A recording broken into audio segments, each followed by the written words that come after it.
आप सभी को नमस्ते। देखिए, आज 3 नवंबर 2020 है। मैं आप सभी को ये बताने में मुझे बेहद आनंद हो रहा है कि 9 सितंबर 2020 से सातारा जिला हिंदी अध्यापक मंडल की एक शाखा यानी कि मान तहसील हिंदी अध्यापक मंडल की ओर से कराड़ तहसील की सहायता से हमने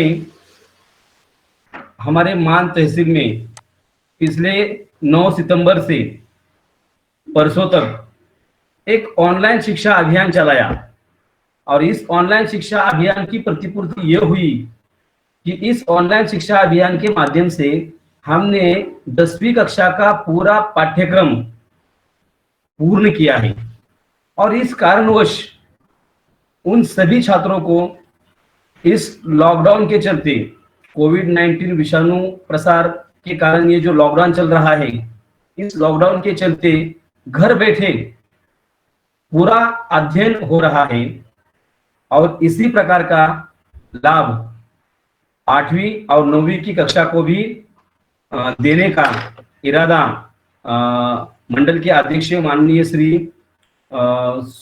ताका सूर्यवंशी सर जी इन्होंने ये इरादा किया और उन्हीं की मार्गदर्शन पर माननीय HR सूर्यवंशी सर जी, उपाध्यक्ष सातारा जिला हिंदी अध्यापक मंडल बागड़ी सर जी, मुजावर सर जी, मुल्ला सर जी, कराड़ तहसील के तंत्र स्नेही माननीय श्री गणेश शेवाळे सर जी, सुषमा माने मैडम जी, इन सभी की सहायता के कारण हमारे मान तहसील के अध्यक्ष जी माननीय श्री तांबोली सर जी, इनके मार्गदर्शन में हम कक्षा 8वीं और 9वीं के लिए मान तहसील में हिंदी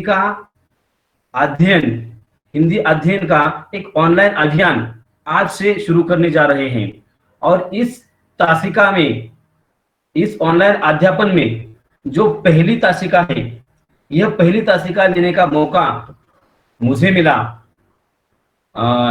इस कारण मैं अपने आप को खुशनसीब मानता हूं।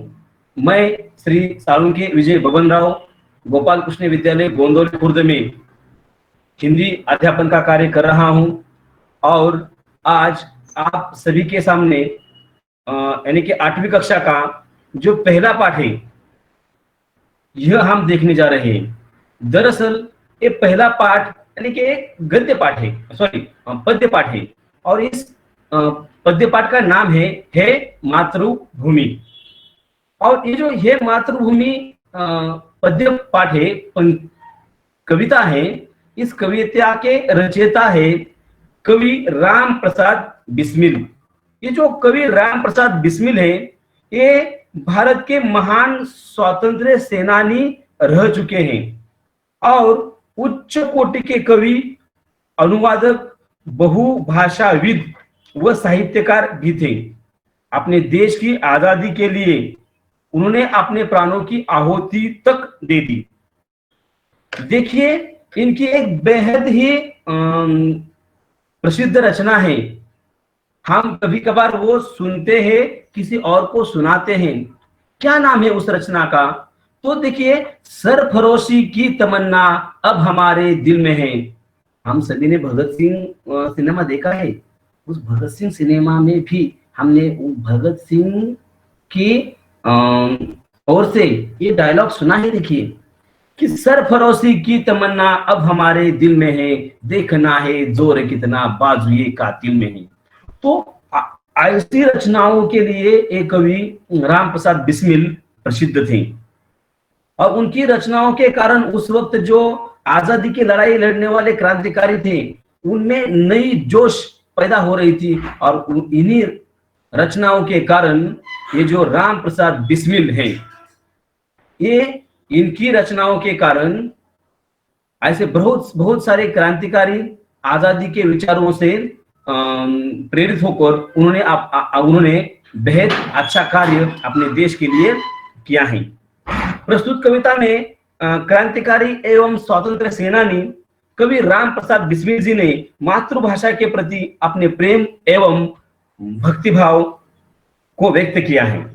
यहाँ आपने मातृभूमि की सेवा करने और देश हित में निछावर हो जाने की लालसा व्यक्त की है। यानी कि कवि जो राम प्रसाद बिस्मिल है, उन्होंने इस पंक्तियों के माध्यम से, इस कविता के माध्यम से अपने देश पर निछावर हो जाने की लालसा व्यक्त की है। सीधा हम कविता की ओर मूर्ति है। देखिए, पहली इकाई में से ये जो कविता है, इसका नाम है मातृभूमि। पहले कविता पढ़ते हम। हे मातृभूमि तेरे चरणों में शीश नवाऊं, हे मातृभूमि तेरे चरणों में शीश नवाऊं, मैं भक्ति भेंट अपनी तेरी शरण में लाऊं। माथे पे तू हो चंदन, माथे पे तू हो चंदन, छाती पे तू हो माला, जुआ पे गीत तू हो मेरा, तेरा ही नाम गाऊं। जिससे सपूत उपजे, जिससे सपूत उपजे श्री राम कृष्ण जैसे, उस धूल को मैं तेरी शिष्य, उस धूल को मैं तेरी निज शीश पे चढ़ाऊं, हे मातृभूमि तेरे चरणों में शीश नवाऊं। माई समुद्र जिसकी, माई समुद्र जिसकी, पद रज को नित्य धोकर, करता प्रणाम तुझको मैं वे चरण दबाऊं। सेवा में तेरी माता मैं भेद भाव त्यज कर, सेवा में तेरी माता मैं भेद भाव त्यज कर, वह पुण्य नाम तेरा प्रतिदिन सुनूं सुनाऊं। तेरे ही काम आऊं, तेरे ही काम आऊं, तेरा ही मंत्र गाऊं, मन और देह तुम पर बलिदान मैं जाऊं, बलिदान मैं जाऊं। हे मातृभूमि तेरे चरणों में शीश नवाऊं, मैं भक्ति भेंट अपनी तेरी शरण में लाऊं।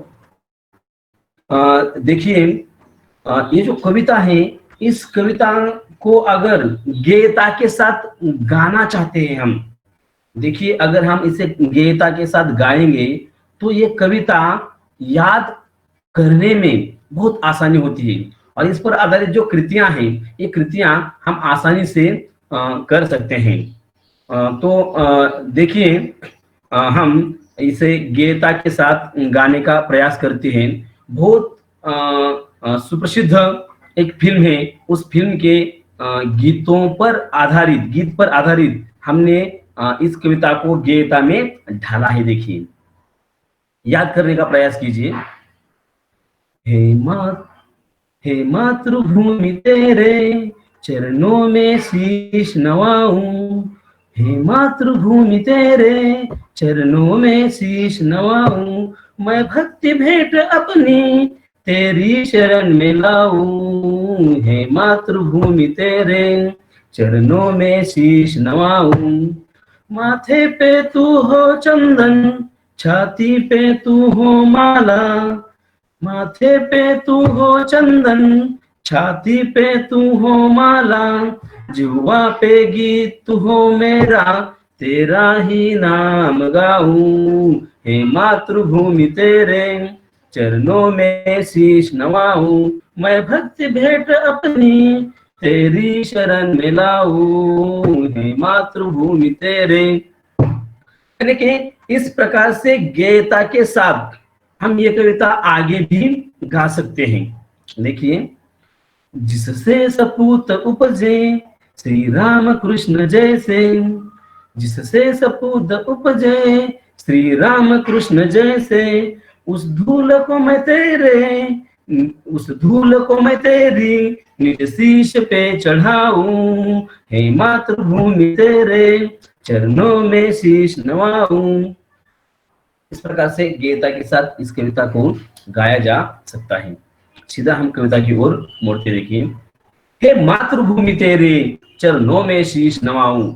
मातृभूमि यानी कि अपने देश को, अपने देश को कवि कहते हैं मातृभूमि। जिस जगह, जिस देश में हमारा जन्म हुआ है उसे मातृभूमि कहते हैं।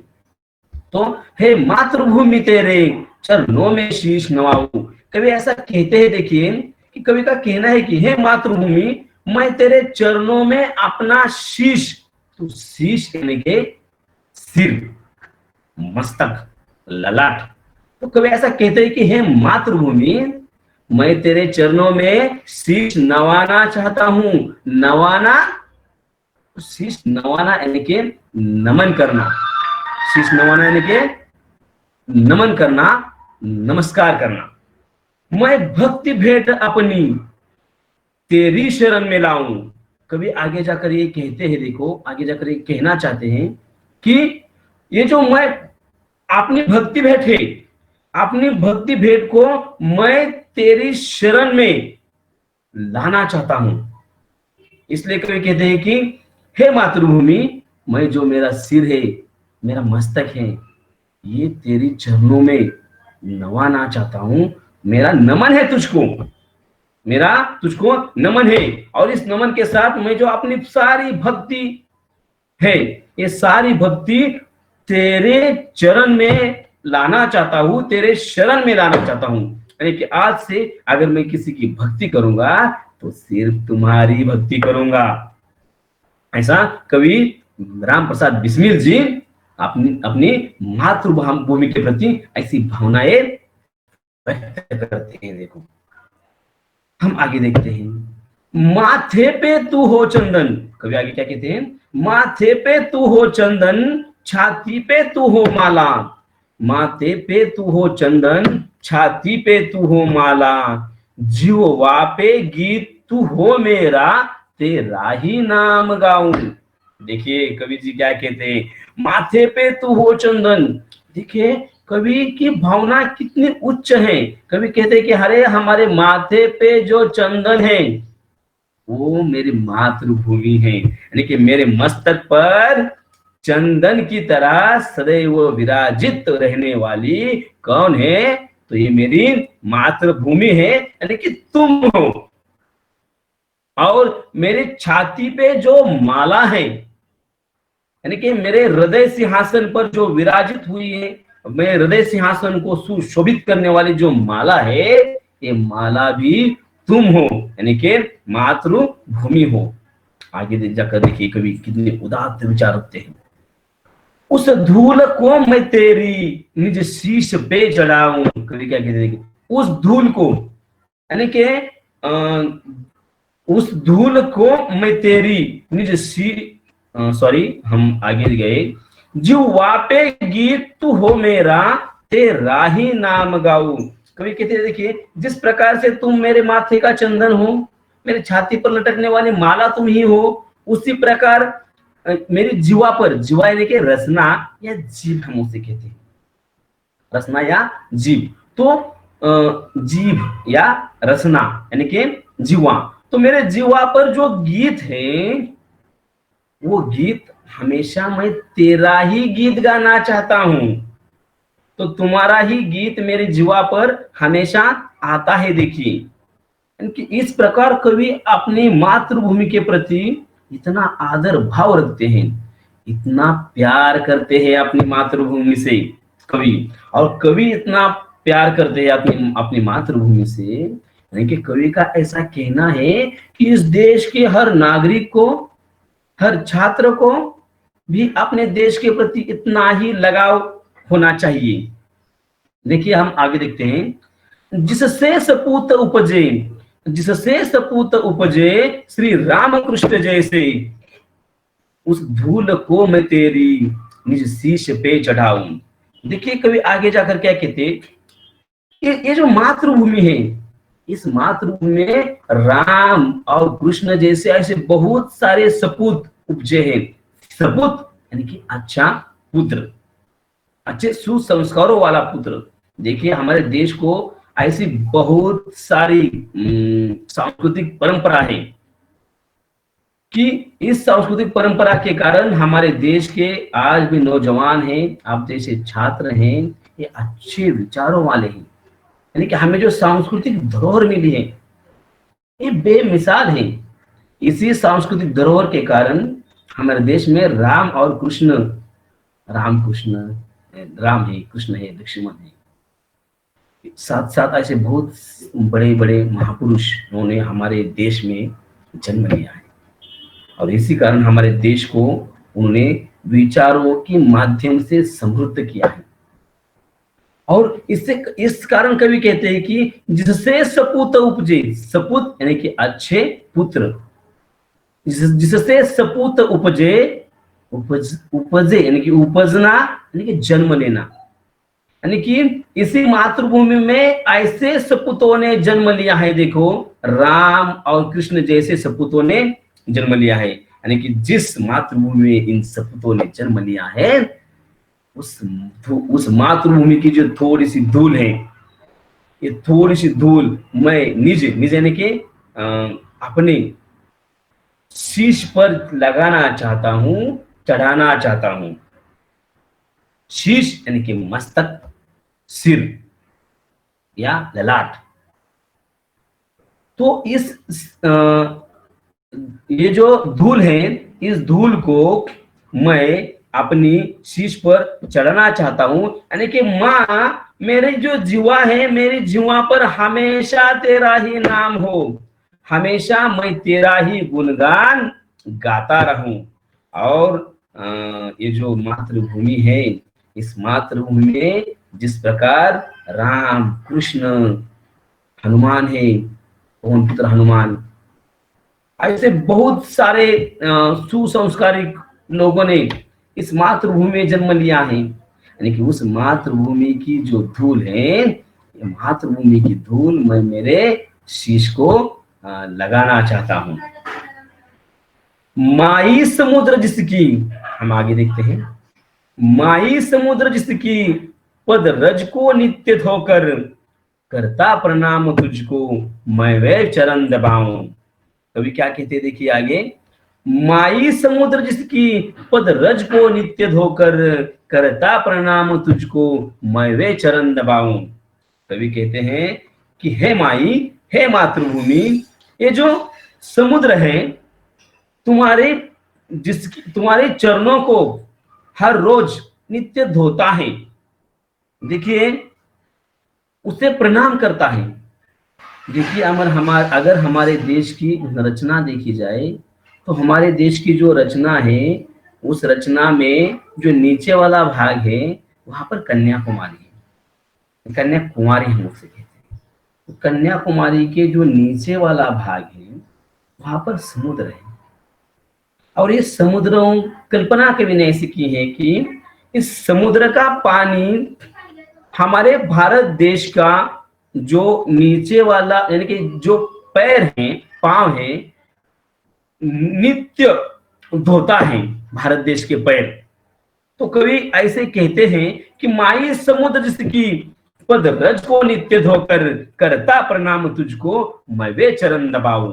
कवि ऐसा कहते हैं कि हे माई, हे मातृभूमि, ये जो समुद्र है, तुम्हारे पैर, तुम्हारे पाव हर रोज धोता है, और समुद्र तुम्हारे पाव हर रोज धोकर तुम्हारी सेवा करता है, तुम्हें प्रणाम करता है। मैं भी हर रोज तुम्हारी जो चरण है, चरणों को स्पर्श करना चाहता हूं, इन चरण में दबाना चाहता हूं, यानी कि तुम्हारी मैं सेवा करना चाहता हूं।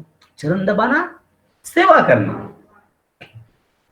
आगे देखिए, सेवा में तेरी माता, सेवा में तेरी माता मैं भेदभाव त्यज कर, सेवा में तेरी माता मैं भेदभाव त्यज कर, वह पुण्य नाम तेरा प्रतिदिन सुनूं सुनाओ। अभी क्या कहते देखिए, हे मातृभूमि, मैं तेरी सेवा में हर भेदभाव तज कर यानी कि त्याग कर, त्यागना, तजना, त्यागना, यानी कि किसी भी प्रकार का भेदभाव मेरे मन में न रखते हुए, गरीब, कोई गरीब नहीं, कोई अमीर नहीं, कोई छोटा नहीं, कोई बड़ा नहीं, कोई उच्च नहीं, कोई कनिष्ठ नहीं, इस प्रकार का हर भेदभाव की भावना मेरे मन से त्याग कर, मैं क्या करना चाहता हूं, तो मैं तेरा पुण्य नाम गाना चाहता हूं, मैं तेरा पुण्य नाम लेना चाहता हूं, हर किसी को मैं तुम्हारा पुण्य नाम सुनाना चाहता हूं। इसलिए कवि क्या कहते देखिए, सेवा में तेरी माता मैं भेदभाव त्यज कर, सेवा में तेरी माता, मैं भेदभाव त्यज कर वह पुण्य नाम तेरा प्रतिदिन सुनूं सुनाऊं। तो हर दिन प्रतिदिन मैं तुम्हारा नाम सुनाना चाहता हूँ, सुनना चाहता हूँ, यानी कि तुम्हारे नाम का प्रचार मैं करना चाहता हूँ। सिर्फ अपने देश से मैं प्यार करना चाहता हूँ, देश के प्रति। यानी कि इस प्रकार की ऐसी जो बेहद अहम रचनाएं हैं, इन रचनाओं के ही माध्यम से, इन रचनाओं के ने ही कारण स्वतंत्रता पूर्व कालखंड में जो क्रांतिकारी थे, उनके मन में देश प्रेम ज्वलंत हुआ करता था। आगे देखते हैं। तेरे ही काम आऊं, तेरे ही काम आऊं, तेरा ही मंत्र गाऊं। कवि क्या कहते देखिए, तेरे ही काम आऊं, तेरा ही मंत्र गाऊं, मन और देह तुम पर बलिदान मैं जाऊं। देखिए कवि क्या सुनाते हैं, यानी कि मेरा जो देह है, ये देह मैं तुम्हारे ही काम लाना चाहता हूं। इसलिए कवि कहते मैं चाहता हूं कि मैं तेरे ही काम आऊं, यानी कि तुम मातृभूमि के ही काम मैं आना चाहता हूं, मातृभूमि का ही मंत्र गाना चाहता हूं। यानी कि मैं मंत्र के रूप में जो कुछ भी माला जपना चाहता हूँ, जो नाम जपना चाहता हूँ, वो नाम मेरी मातृभूमि का हो। इसलिए मेरा जो मन है, मेरा जो तन है, ये मैं तुम पर बलिदान करना चाहता हूँ। तेरे ही काम आऊं, तेरा ही मंत्र गाऊं, मन और देह तुम पर बलिदान मैं जाऊं। तो मैं, मेरा जो मन है, मेरा जो तन है, मैं तुम पर बलिदान करना चाहता हूं। इस प्रकार कवि अपनी मातृभूमि के प्रति अपना सब कुछ निछावर करने की कल्पना व्यक्त करते हैं। अपनी मातृभूमि के प्रति कवि के मन में जो प्रेम है, बहुत भरा हुआ प्रेम है, प्यार है, लाड प्यार है, यह अपनी मातृभूमि पर निछावर करना चाहता है। यानी कि कवि अपनी मातृभूमि के लिए सिर्फ जीने के लिए नहीं, मरने के लिए भी तैयार है। देखिए यहाँ पर हमने ये कविता पूरी की है। आप सभी को क्या करना है, कल्पना पल्लव वन की माध्यम से मातृभूमि की सेवा में जीवन अर्पण करना प्रत्येक मनुष्य का कर्तव्य है। इस कथन पर आधारित अपने विचार एक 20 पंक्तियों में लिखना है। और ये जो विचार है, ये विचार अपने अपने हिंदी अध्यापक को भेजने हैं। देखिए ये कविता हमने गेयता के साथ पढ़ी है। आप सभी को एक काम और भी करना है, गेयता के माध्यम से ये कविता ऑडियो रिकॉर्ड करनी है, और वो भी कविता अपने जो अपना गुट है अपने स्कूल का, उस गुट पर भेजे, ताकि दूसरे छात्र भी उसे सुनकर ये जो कविता है ये गेयता के साथ गा सकेंगे। उनको ये कविता याद करने में आसानी होगी। क्या हमने देखा, यानी कि ये जो कविता है मातृभूमि, इस कविता में हमने देखा है कवि राम प्रसाद बिस्मिल ने अपने देश के प्रति किस प्रकार से भावना व्यक्त की है। उसी प्रकार भावना, भक्तिभाव हमें भी अपने देश के प्रति रखना चाहिए। यहाँ पर हमने ये जो पहली इकाई का पहला पाठ है मातृभूमि, यह पूरा किया है। आप सभी को यह बताने में मुझे बहुत बेहद आनंद हो रहा है, खुश हो रहे हैं कि पहला पाठ पढ़ाने का मौका मुझे मान तहसील की ओर से मिला। इस कारणवश मैं आप सभी को धन्यवाद देना चाहता हूँ।